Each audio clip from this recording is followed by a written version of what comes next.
Okay, thank you. Okay, thank you everybody for coming. This is intended to be, obviously it's our first meeting of the year. I asked Sandy if we could review the items, the challenges and what occurred in 2020 and her plans and challenges would be for 2021.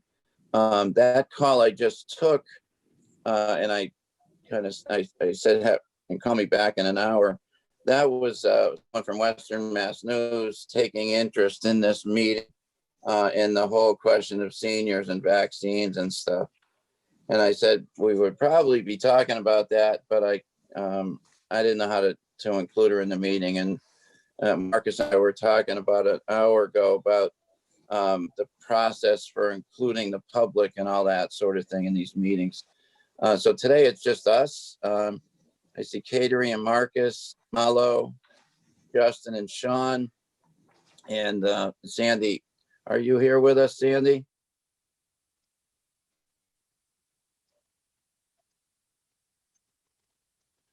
Sandy, if you're, we can't hear you, so. I think she's muted. Yeah, could you unmute yourself, Sandy, please? Sorry about that. Yes, I'm here. Okay, great. So the agenda, thanks everybody for coming. The agenda was review 2020 and look at what we need to do in 2021. Obviously, we will be touching on the whole pandemic and activities for seniors and vaccines and all that. But I thought the best way to do it would be to just have Sandy give us an update last year and what she was hoping to accomplish this year, and then talk about our challenges and how we can help, add to those challenges or bring up some things that she doesn't bring up, and then add up and then figure out what we can do to support the seniors. Obviously, it's a pretty challenging time. So Sandy, thanks for coming on. And why don't you get started? You got about 6 counselors here with you and no members of the public. We're going to address that, for the next meeting somehow. All right, thank you. Thank you. I'm sorry. It's hard to begin. 2020, if we had known in January what was going to take place for the next 10 months of the year, the remaining 10 months, we would never be able to believe it. But I don't know, most of you know that the department is made up of 5 different divisions. We have an outreach, a CSEP, we have Golden Age, we have the programming division and Shine. And for the most part, it was business as usual right through to the present day. For Shine, CSEP, and Outreach. Golden Age, of course, wasn't really able to produce anything. They could not have in-person meetings nor plan any trips. So it was unfortunate that division suffered a great deal. But the other 3, CSEP, Outreach, and Shine, met and surpassed all of their grant requirements, which we are still laughing about it a little bit, saying, how did we do that? But they're an amazing group, and they pulled through and they made it happen virtually. Programming was a lot more challenging. Obviously, you can't do it in person. We got very creative. We've had monthly or bi-monthly parades to allow our seniors to be able to see us in person, as well as give us a chance to see them, which was, I think, mutually important. And at these parades, we have given away food, we've given resources out, we've given information on COVID and the pandemic, we've given out masks. In the beginning, we were making our own masks. We made over 2,000 masks and delivered them out. We are now delivering, with the assistance of Vanpool, breakfast and lunch 7 days a week to our seniors, free of charge. They are, I think, I'm trying to find my numbers here. We're over 48,000 served meals. It's awesome.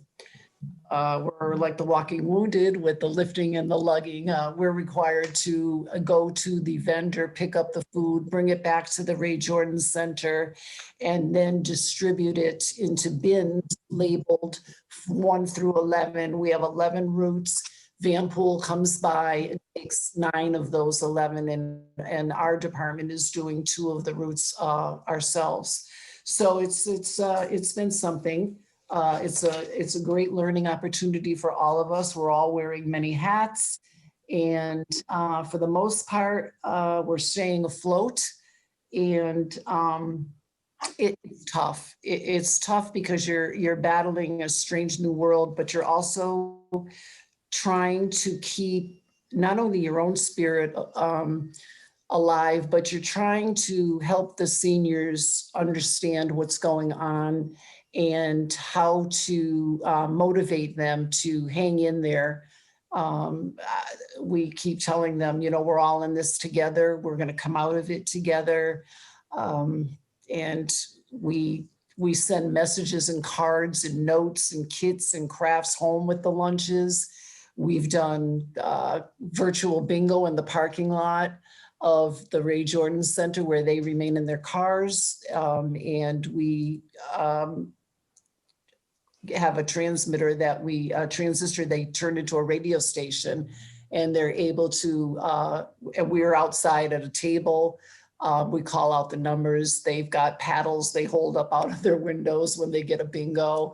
It's been fun. It's challenged us to be a lot more creative, and we're trying to have fun with it and get as much out of this as we can. We've done trivia games in the parking lot. We've done categories, things of that nature. So we keep pushing the limits of what we can do. It isn't the same as meeting in person, hugging, touching, talking. We call our seniors every day. Every day we call our seniors, and we allow them to call us. We handle as many phone calls as we can at the time. We are short-staffed at the moment, but we're still trying to plug away. And that's a challenge we see obviously now in 2021 moving forward. You know, how do you stay afloat? How do you keep the ball up in the air? The biggest challenge that I see for 2021 that's kind of staring at us in the face is the COVID-19 vaccine and how to help our seniors get registered. This is gigantic. It is difficult, and it is frustrating our seniors. Our phones rang. When I listened to my voice messages this morning, they started coming in at 7 a.m. We don't even open until 8. They were trying to jump the gun. There's misinformation out there. There's fear, there's anxiety, there's anger, frustration. And so we've been trying to smooth the feathers by reinforcing good information. Commissioner Carlton Harris has been giving us, you know, the proper information as she gets it. So we're able to convey that. But it's difficult because sometimes folks are watching the news or reading the paper or talking to a neighbor or a relative, and they hear something, and right away the panic button is pushed. And so our biggest challenge right now is staying the course and trying to help them navigate the registration system.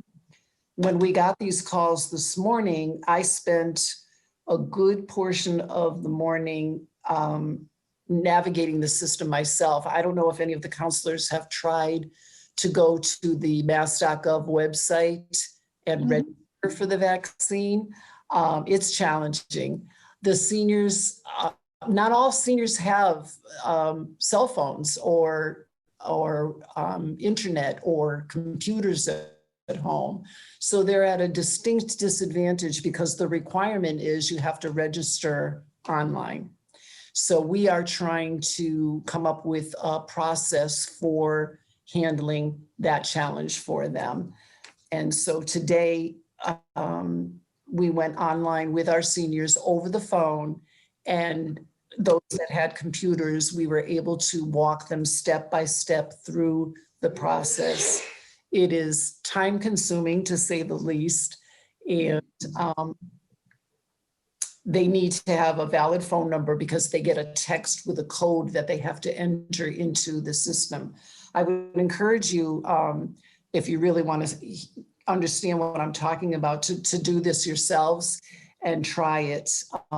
It was confusing for me, and a semi-intelligent person, but one point, for those that don't have insurance, they're asked to upload a proper ID or a license, both sides of it. Well, they don't know how to do that. It's just asking for things that are very difficult for them to do, even if they have some knowledge of computer use.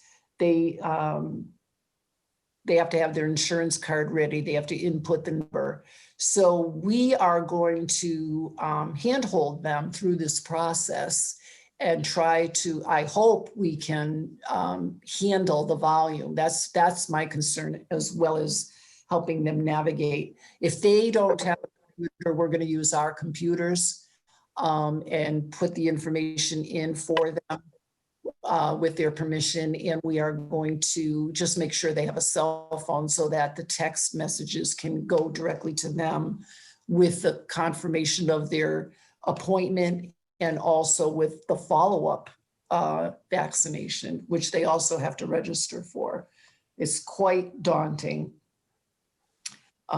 So I had asked the commissioner this afternoon, we had a Zoom meeting with her and Solo Dennis, and I asked them to send me some information of what it will look like when the seniors get to the vaccination location, and I believe that's the Eastfield Mall. So I want to know what that's going to look like. You know, do they have to stand in line? What are we doing with the seniors who are homebound? What are we doing with the people who can't walk well, don't have transportation? And those were the lists of questions that we kind of raised today. So that's where we're at with that. I don't know. Sandy, okay, that's good. A lot of info there. I've got one question, and others may have questions at this point. Yeah. So this system that you're talking about, is that the overriding system for the state, or is this just for Eastfield Mall this Friday? Everyone has to do it. Everyone has to do it across the state. So even us on this call, et cetera, we'll have to register somehow. Yes, you will. Now, that's not to say, I don't know. I know Stop and Shop, I believe tomorrow, is starting to provide vaccines. I think CVS in only certain areas, not all of them, are doing it too. And their process is still an online, but I think they've streamlined their process a little bit. But it depends on who's giving. If they're partnering, CVS is kind of a private enterprise, whereas we're getting ours from the government. We're a federally funded initiative on this. So there's mandates in place for that. And that's why this registration process is what it is. And that's across the board. And I've talked with coworkers in other cities across the state today, and they're all feeling that same pressure. Okay. No, obviously it's incredibly challenging and everybody has to do it. So everything's working against us on this, but is it at all similar to getting tested? I was only tested twice during this whole time, and it was very kind of simple to go through, and once you got to the head of the line. Would these seniors who want to get vaccinated now, would they have been through, many of them, through a system to get tested as well? Geez, I'm not certain of that because not everyone had to get tested. For those Right. that stayed home pretty much and avoid family gatherings and things like that, they probably did not have to get tested. A lot of them had groceries dropped off, delivered, or our food service or Greater Springfield food service. They haven't had the exposure that many others who have been tested or exposed to those that did get COVID and had to be tested. I think it's a different climate for that. Okay, that's good. Why don't we take a quick break here? Is anybody hitting too detailed? Does anybody have any questions for Sandy on what she's mentioned so far? I had a quick question. I don't know how we raise hands. I don't know how to, I mean, I know how to raise hands. I don't, so Kateri had her hand up. So why don't we go Kateri first and then Yumalo and whoever else. Kateri, go ahead. Thank you. And thank you, Councilor Williams, President, for creating this committee. I think it's great that we're going to be able to share information with the seniors.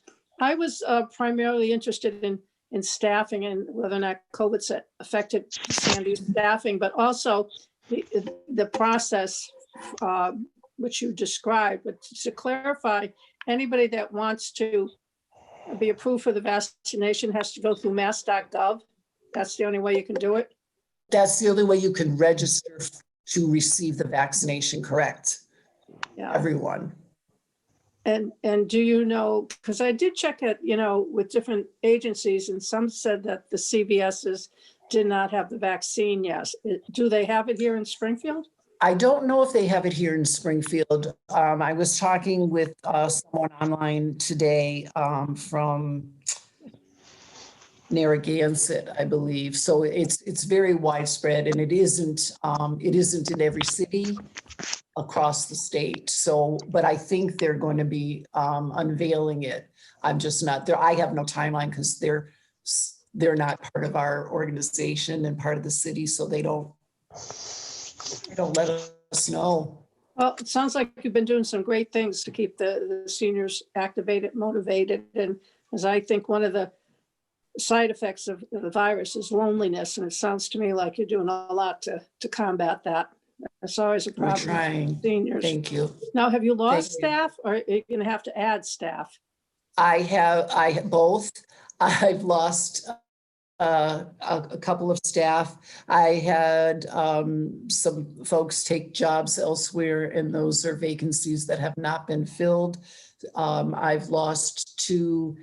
One person is having surgery on his knee due to an injury because of the food lugging and loading and things like that.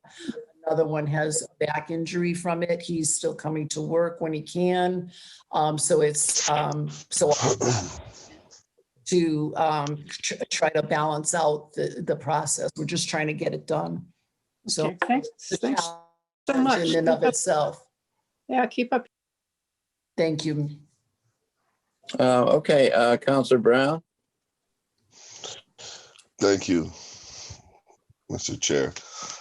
I just basically, I've been doing a little research on far as the response with taking a second shot. I've seen that it's kind of difficult to in certain places to get the individual to come to take that second shot. I know a lot of people say that first shot, sometimes it'll make you feel a little sick, which is supposed to kind of do in some cases, whereas some people won't take that second shot, not knowing that it is a 2-shot requirement in order to actually activate it and make it work. Have you been finding it yet? I know when you guys are getting ready to start, do you guys have anything in place? Have you been finding anything, getting anything ready as far as, the people actually taking the 2 shots? Yes, thank you, Councilor Brown. We did talk with Health and Human Services today. I asked them to provide me with some written information that we can provide our seniors with at some of these events I mentioned. And and also verbally to tell them when they register that what to expect part. Everyone's heard so much about the vaccine, but they really don't. There's a kind of a mystery surrounding the unknown. So we're trying to make it as real for them as we can prior to them signing up and going. So that their expectations, that they're not frightened, that they're not alarmed, that they're not surprised, all of which can have a negative impact on the second, getting the second vaccine. So what we're hoping to do is those that we assist in registering is to do a wellness check with them afterwards to see how they're doing. And then to remind them that a second vaccine will be coming up, and to kind of get an emotional thermometer read from them on how they're feeling about that, and then try to talk them through what they're feeling and give them some information that might be helpful so that they do, because it's ineffective if they don't get it. So prior to getting it, and then a follow-up is my answer. Sorry. That's great to hear. I'm really glad that you guys are on top of it. That's excellent news. Thank you, Mr. Chair. Thanks, Councilor Brown. Who else had one? Somebody else have a question? Let's see. Cater's hand was up. She spoke. Was anyone else at this point? Oh, go ahead, Councilor Williams. President Williams. Appreciate it, Councilor. And hello to all councilors, and Sandy, to see you again. For some reason, I can't raise my hand, so sorry if I have to interject sometimes. But I just President, yeah. Councilor Williams, you're breaking up a little bit, at least on my end. Yeah. It's not clear what you're saying. Sorry, can you hear me a little better now? Yep, that's better. Yep. All right, sorry about that. First of all, I just want to say thank you for raising the issue of the vaccinations. I had the opportunity, as Mr. Chair knows, sit in the Mass Senior Action Council monthly meeting this morning, and one of the vast concerns was the vaccinations, as folks obviously don't have smartphones to do all that's needed for that. And if I'm not mistaken, I also heard on the news that you are at Eastfield Mall, you also have to show your phone again for some type of registration component. So if folks don't have phones, and that's an issue, if people don't have family to assist them, then that will also be an issue. So there are grave concerns, I think, around this. And one question I had, Sandy, was, let's say, I know priority goes to folks 75 and over first, but let's just say someone who is 75 and over missed their opportunity in that portion of the phase, and then wanted to get it, let's say 65 and over group or whatever. Or perhaps another phase all in itself. Will they receive priority still because they are seniors, or will priority go to the phase that's currently in place? That's a really great question, President Williams. I don't know the answer to that, but I'll find out for you. I would imagine they can get it at any time. And I'm not sure about the prioritizing because it's all done online, and I'm not sure how to move them to the top of the heap, if you will. But I can ask the commissioner that question and see if we can find an answer. I appreciate that. And I'll just finish with saying, I think, this is a gleaming example of how sometimes when the state comes in to assist, they sometimes cause a little bit more harm than good. And it's hard for the city to work across the aisle in certain ways. And we're seeing that happen right now. So I hope that the state can address this to some degree, because I don't think it should all fall on the city, but I'll leave it at that for now. Okay, thank you, President. Anyone else got a question at this point? Yes, Mr. Chair, if I may. Yeah, thank you. Councilor Edwards, go ahead. Hello, Sandy. It's nice to see you again. Just a Hey, quick same question. here. Do you have any more information about the delivery contract for the foods and services? In terms of The lunch program?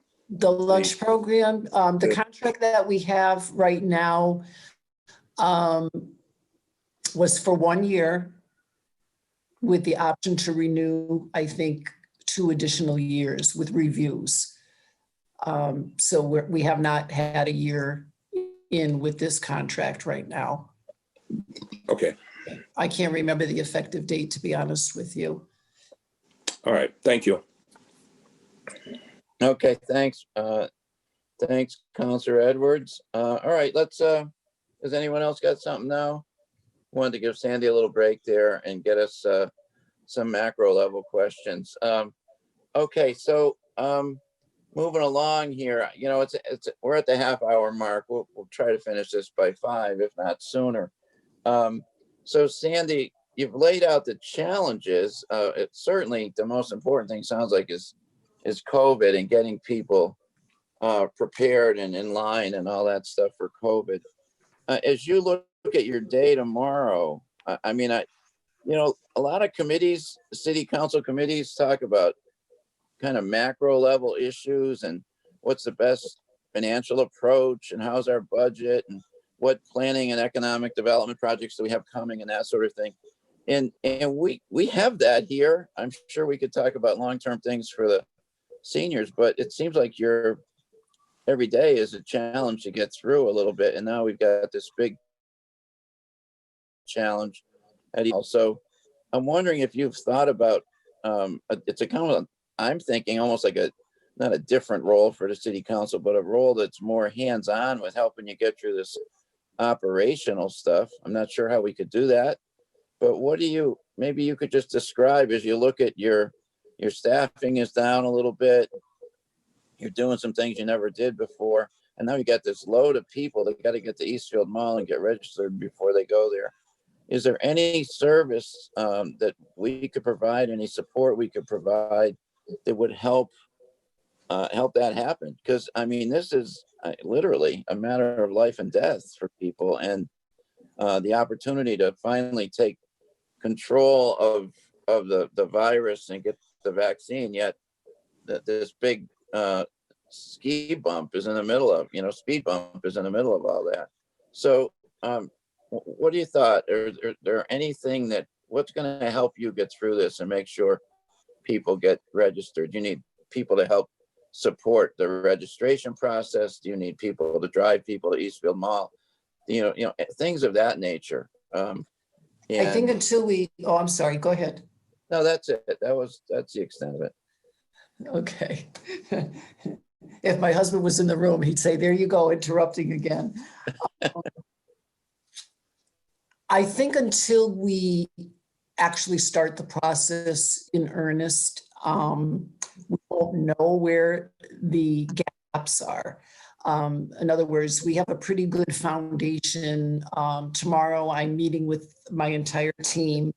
I'm going to bring them to this website so they can firsthand know what it's like and how to navigate it. And then I'm preparing a script tonight for them to field phone calls. I've called, I can't think of his name, I'm sorry, to try to set up phone lines. I'm concerned about the overwhelming amount of folks that are going to be calling once this is rolled out publicly. And so I may need some help even with just doing what we're going to be doing, is answering phone calls and assisting them in the registration process itself. As far as transportation goes, I'm not sure. I know that Commissioner Colin Harris is going to speak with the mayor tomorrow. I believe it's tomorrow about that aspect of it. So I'll kind of wait to hear back from them and see what and how they want to address it. The transportation part to me hasn't surfaced as largely as the registration process. So I'm trying to tackle this. What I don't want to do is be all over the map and be partially successful. I want to take it one step at a time, master it, and move move on to the next issue, and then so on and so forth. There's so many layers to this right now that I don't want to overwhelm myself or my team. So we're just now going to say we're going to learn how to reach them, register them, and take it from there. So registration would be a good start if any of the counselors want to come by for a visit.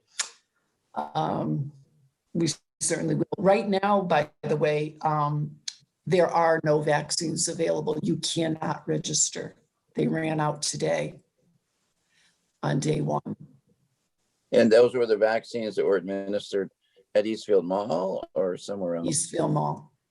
So is the Eastfield Mall operation, that's not a one-time thing, that's going to be a continuation, It continuing? is, yeah.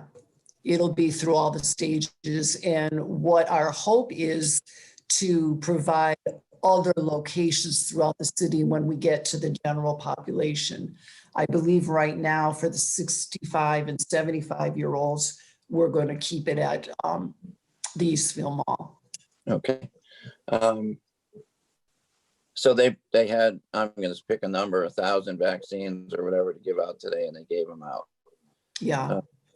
The problem with the system is once you put something in, if you're slow in doing your application to register, someone else can go in and zip right by you. And then when you get to the end, you have to choose a date and a time in the beginning. And then you go through with all of the questionnaire part of it. And if you're slow on that part, when you get to the end, someone else could have bypassed you and you have to start all over again. And we did that today on purpose just to see what it was like. And you have to just keep hitting the back arrow. And I've got maybe 15 calls to make first thing tomorrow morning for those calls that I couldn't get to today that were on my private line, just to try to ease the situation a little bit and say, okay, we got you, we understand because we've been through it ourselves and we're going to tackle this together. Will that help? And let's go forward. Let's take a deep breath. Let's move forward. We'll get you, we got you kind of thing. The language we use, the tone we use, the pace at which we go at them is all very critical to their peace of mind, their understanding, their acceptance. And then, I think it'll also help them go to round two too, because they know they've got somebody to lean on to help them get back. So your staff that you have, when we talked yesterday, you said you had 20 people normally, but it was down a little bit. Are all the people, because the centers are closed, does everybody quote unquote report to the Jordan Center, or do you They do it? Except for Shine, they're working remotely. So that's two people there. And then there's a whole host of volunteers for the Shine division that help process all of the insurance claims and signups and things like that. So they are remote. Okay. So tomorrow morning you'll have 10 or 12 or 15, whatever people you have. I will tomorrow morning because I called a mandatory staff meeting so that we can establish protocol. I want everyone to hear it one time from me so that it's consistent.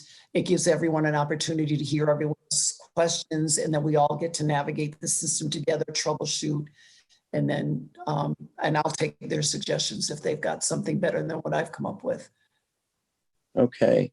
I mean, I don't teach on Thursdays. I got a little car problem tomorrow, but I would be willing to come over and be part of that, or, come at the right time and just add in that where the city council is going to support this in whatever measure we can. And I'm saying that with not hearing I'm assuming everybody on this meeting call feels that way.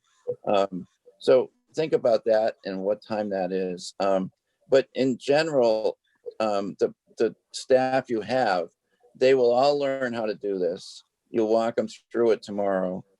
And is there did the state give an instruction sheet, that sort of thing, as to how to sign on to the system and what to do, or is it kind of, you figure it out as you go? That's the problem. They did give the information and the dates and the website.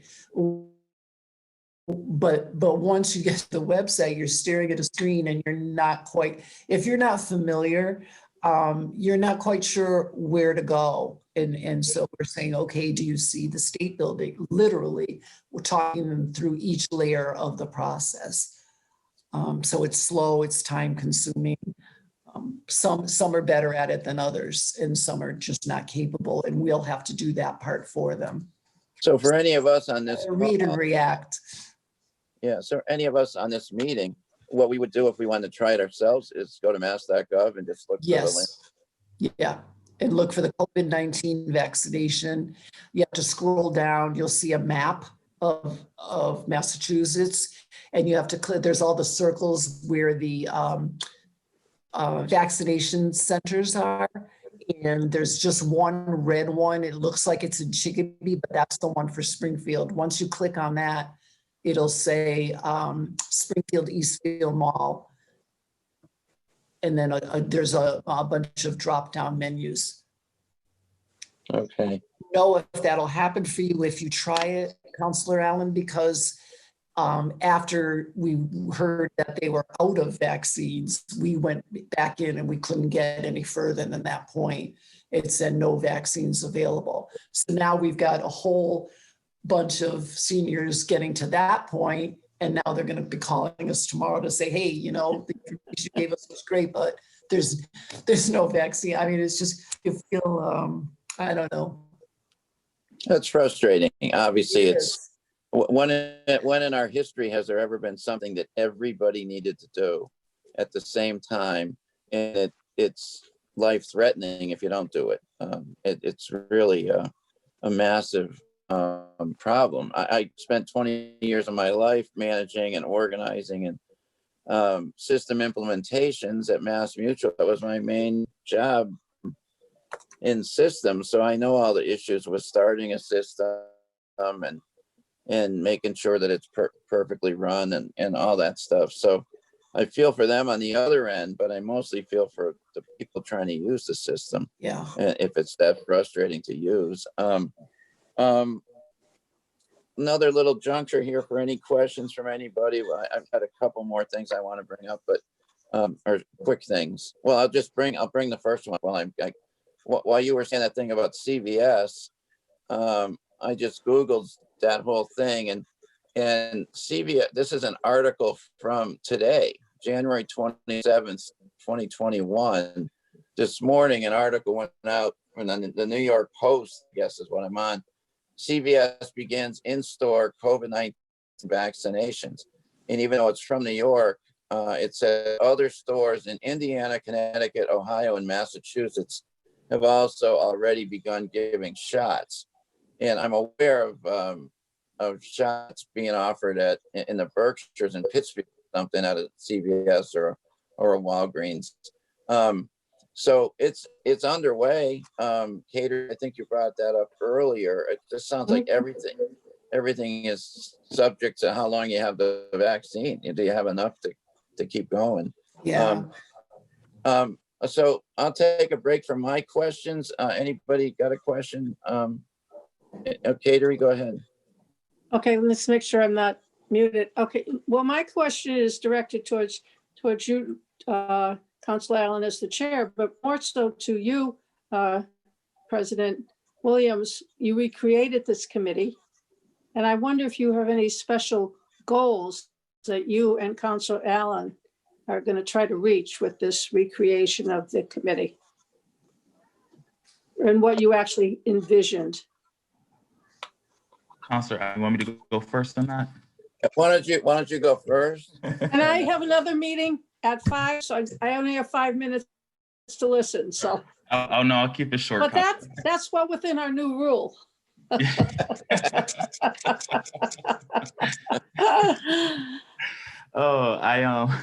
So I will say that, when in creating it, first COVID was on my mind. And I think that intersection has been discussed thoroughly today. I also know that, you know, when I was first elected, I chaired the Elder Affairs Subcommittee, and I know also equitable access to transportation was a big issue with the PBTA. And I know that they are still, when I joined the call again with all of the members and board of the Mass Senior Action Council, that is still on the top, one of the items on the top of their list. So it would be great for this subcommittee, you know, of course, with Councilor Allen chairing, to address that in some way and continue to work with the PBTA and public transportation on making sure that folks can get to their doctor's appointments, and that the coordination around that it remains seamless, or becomes more seamless, I should say. I also know that, and talking to them, Medicare savings was a big topic. Of course, that most of that might, you know, kind of rely on the state level, but there's a role that the council can play in ensuring that, you know, those savings are kept in place for seniors, then I think that's a topic worth discussing, as well as I know that the rising property cost issue is one that I've also heard about. So in the resurrection of this subcommittee, I was hoping that, you know, Councilor Allen and the members here could kind of work with the city to address those rising property costs. While, you know, of course, we deal with tax rates all the time. And even though the tax rate might have not increased, we all know that bills are increasing, and we all know that seniors with stagnant wages are impacted by that. So, and of course, a lot of seniors are receiving, you know, some type of public assistance as well. So, you know, it's just those kind of nitty gritty items that I hope this committee can some light on, and also maybe create a plan of action working with the city to address them. So those were just a few things. Great goals. Very Those are nice. great. Yeah, great goals. Those are great. We're not going to talk about them all today, obviously, because we're in a situation where item number one that President Williams mentioned, COVID, is dominating at the moment.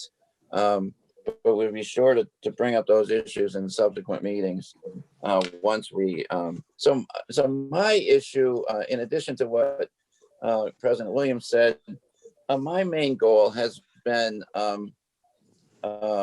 providing direct service, supporting the providing of direct service. Of course, we need to talk about the strategic things that were just mentioned, but it just seems to me that I've had personal experience in the last week with family members and trying to track down the COVID and this and that. And I've got a son-in-law who has done incredible research on it. That's how I found out about the Pittsfield situation. He's taken this he's on sabbatical from work, and he's kind of taken a great liking to try to help people find ways to navigate the system and figure out how the whole thing is working.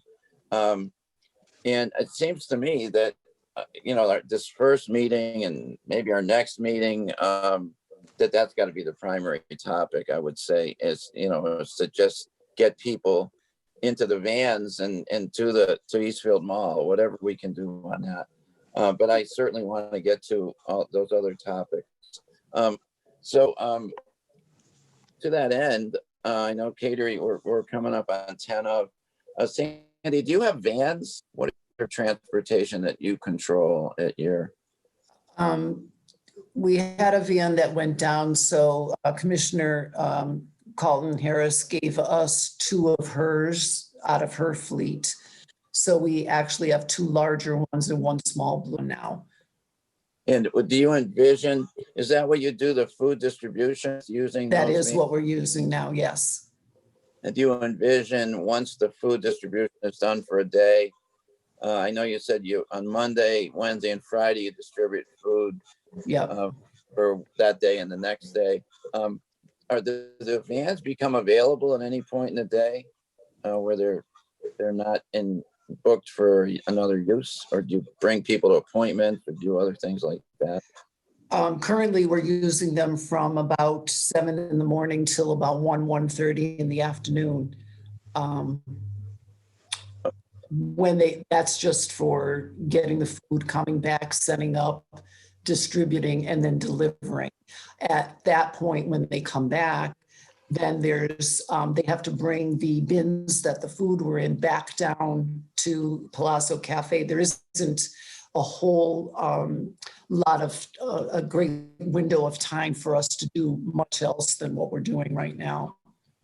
So if we were, I'm just thinking out loud here, getting people to Eastfield Mall, if we were gonna, I mean, during the tornado hit my ward pretty hard, Ward 7, East Forest Park.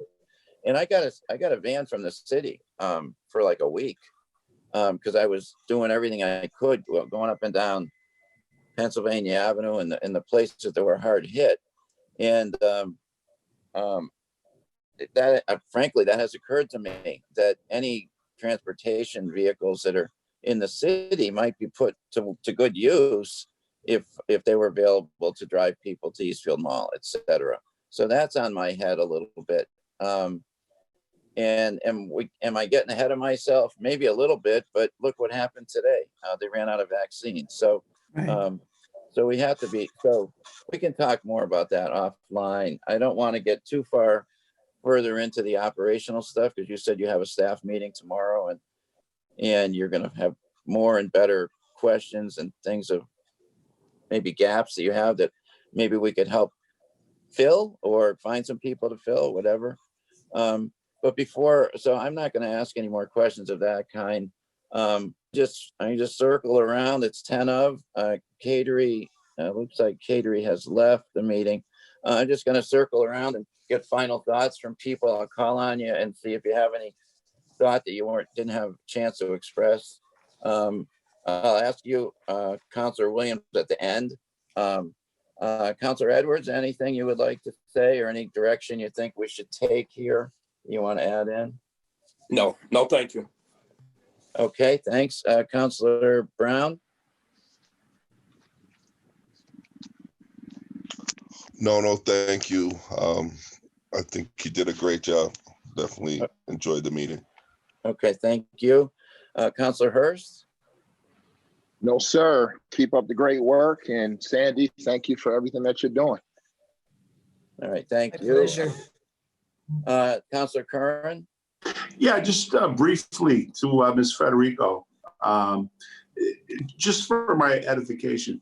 So you have to sign up each senior on the Mass website, and is Yes, that you do. it? And so basically, it's your staff of 20, and you guys have a list of all the seniors in Springfield, and you're simply calling them those 20 people. Is that kind No, of? we're fielding the calls from the seniors to us. We're not calling them. I don't think we could handle that volume. Yeah. So what we're doing is seniors just call us for every. So if you have like a list, if you have a list and seniors are calling and one senior calls and let's say 30 don't, how do you reach out to those other 30? Do you know? Is there a method to do that? I talked with the commissioner about that a little bit today. And so there's going to hopefully be something put in place for that, but I'm not sure at this moment. I wouldn't. Yeah. It would be foolish of me to try to answer the question. I don't have the enough information. Yeah, no, it's. I don't know if we can, if the mayor has plans to go publicly announcing that we are available to assist those that Yeah. need. No, I understand. It's you got a multifaceted problem. You don't have enough staff. You have a lot of seniors out there, and the technology problem is a major part of it. I mean, if I might suggest something, I'm sure you're already thinking of is the local colleges. I mean, you have a lot of youth there, especially they're savvy in regards to the technology, and they have time on their hands. And it's almost like, I mean, we're all here as city councilors. It's almost like running for city councilor. You have a list, and you're calling everybody on your list. And so the difference is, you have to do all the computer input. So basically my suggestion, maybe if I'm sure you guys are talking about it, is, you have Western New England, you have Springfield College, you have AIC, reach out, because it doesn't seem like 20 is going to be enough people for the task. in front of you, because it's more than a simple Right. phone call. And it isn't even 20 at that. So it's probably half of that that'll actually be doing it. Yeah. That are able to do it. If I could, We have reached out to Western New England already. Yeah. So we're awaiting some kind of response from them as well. No, I can see the challenge ahead of you. It's a heck of a task, especially for those seniors who are not savvy in terms of the computer use. Yeah. that's a great suggestion, Counselor Curran. Sandy, as you may know, or all you guys, I teach at Springfield College. There we I'm go. pretty plugged in. I'm pretty plugged into the place. Our student class started Monday. I've had two days of class this week. It's on Zoom for 2 weeks. But I asked my students today in one of my classes, how many of you are on campus? And because you can't tell on Zoom, and several of them were already on campus because of sports or because of something or other, internships or whatever. So I will call the people involved in the volunteering end of Springfield College and see if they're interested in being a part of, providing some support here. I think that'd be very constructive there, Tim, because, I think the college kids would be great to be on the phone with the seniors and getting them signed up through the computer. So I think, your outreach to Springfield College would be great. Yeah. Tim, if you can put me in with that too. I was speaking with the director out there at Springfield College. I forget his name, but we're supposed to do something in February to get the kids engaged. So this is just fantastic to hear you. Yeah, Go ahead. Was that, excuse me, Councilor Brown, was that Calvin Hill? Yes. Yeah, so Calvin, I'll reach out to Calvin and also to Charlene Elvers. She runs most of the community stuff. Calvin, and there's a few different organizations that serve the community, but I'll reach out to a couple of them and with this information. I meet with Calvin on a pretty regular basis because we've worked on stuff together on campus. Okay, just to come to a conclusion on it, that was a great suggestion.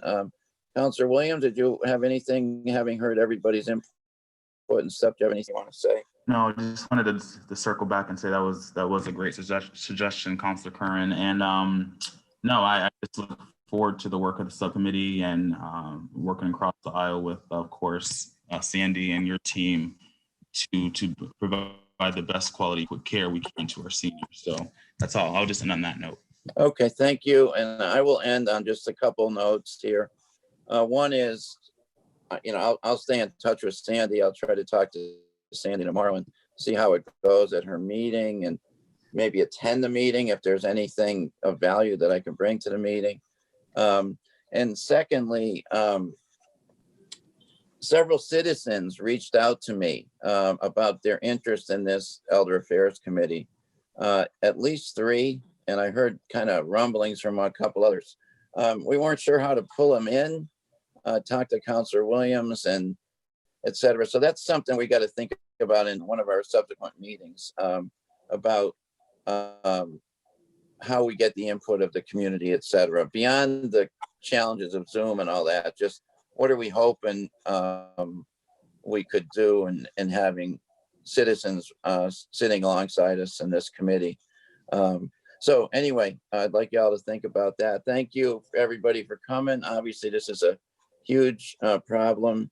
Sandy, all the confidence I have, we have all the confidence in the world in what you're doing, but please reach out because this is just too important on a day-to-day basis. If there's something you need, please reach out to me or whomever, and I will reach out to you tomorrow after your meeting. Thank you. Thank you. I appreciate all of it. Thank you. All right, great. Thank you, everybody, and have a great night.